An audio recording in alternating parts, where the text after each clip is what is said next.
आदरणीय मेरे प्रिय दोस्तों और भक्तों, कौरवों की पांडवों से ईर्ष्या का वृतांत आपके समक्ष रख रहा हूँ। दोस्तों, आपको मालूम होगा कि पांडु के 5 पुत्र, जो कि युधिष्ठिर, भीम, अर्जुन, नकुल और सहदेव, ये 5 पुत्र थे। दोस्तों, अगर थोड़ा और पीछे जाते हैं हम, तो 5 पुत्र कैसे हुए। 3 पुत्र तो रानी कुंती से, जो कि युधिष्ठिर, भीम और अर्जुन, वह कुंती के सगे पुत्र थे। दोस्तों, नकुल और सहदेव पांडु की दूसरी पत्नी माद्री से पैदा हुए थे। दोस्तों, इस प्रकार पांडु के 5 पुत्र थे। और दोस्तों, पांडु जब वन विहार गए थे, वानप्रस्थ,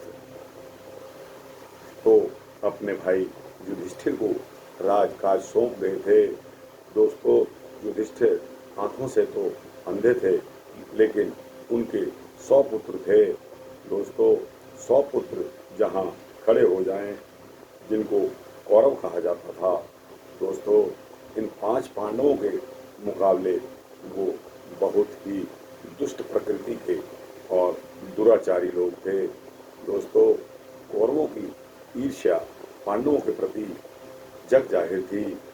पांडु ने कुछ दिनों के लिए हस्तिनापुर की देखरेख की जिम्मेदारी जब अपने भाई धृतराष्ट्र को सौंपी, और लंबे समय तक जब वे लौटे नहीं, तब धृतराष्ट्र ने हस्तिनापुर का शासन स्थायी रूप से संभाल लिया।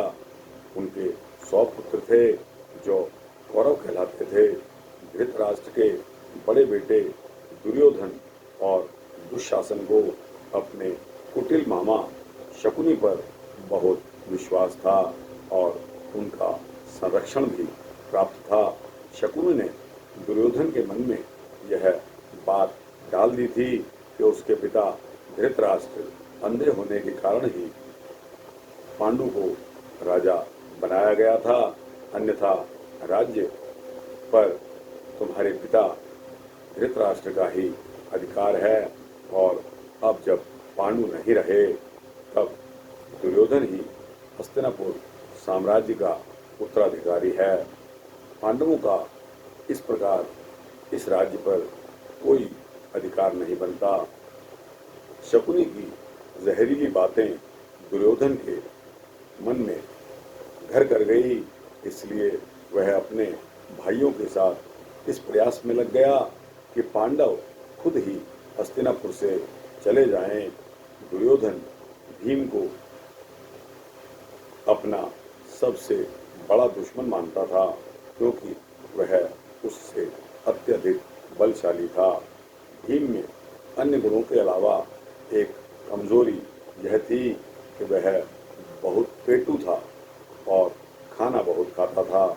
उसके सामने खाने की जो भी चीज़ आती थी, उसे वह तुरंत खा जाता था।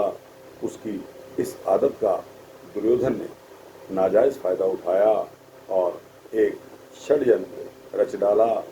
वह षड्यंत्र क्या था दोस्तों, उसके बारे में बताता हूँ कि एक दिन की बात है, उसने गंगा तट पर घूमने की योजना बनाई।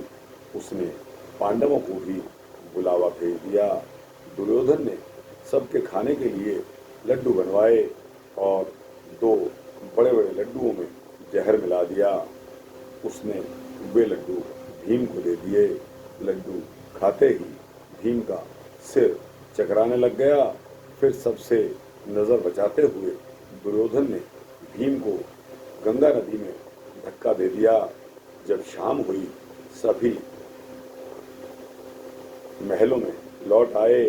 दुर्योधन ने सोचा कि भीम नदी में डूबकर मर गया होगा, लेकिन संयोगवश भीम जहाँ गिरा था, वहाँ पर पानी में जहरीले सांप थे और सांपों ने भीम को काटा तो उसका जहर उतर गया।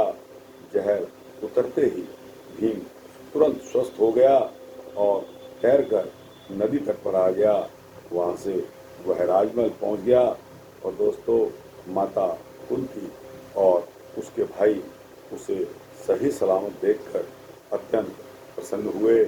दोस्तों, यह कौरवों ने पांडवों के प्रति ईर्ष्या का जीता जागता उदाहरण दिया कि लड्डू में जहर मिलाकर भीम से किसी प्रकार बदला लेना है, भीम को खत्म कर देना है, पांडुपुत्र इस प्रकार समाप्त हो जाएंगे तो शासन हमारा अपने आप ही हो जाएगा। तो दोस्तों, यह ईर्ष्या का वृतांत, सूक्ष्म वृतांत है, यह यहाँ समाप्त होता है। आपको कैसा लगा?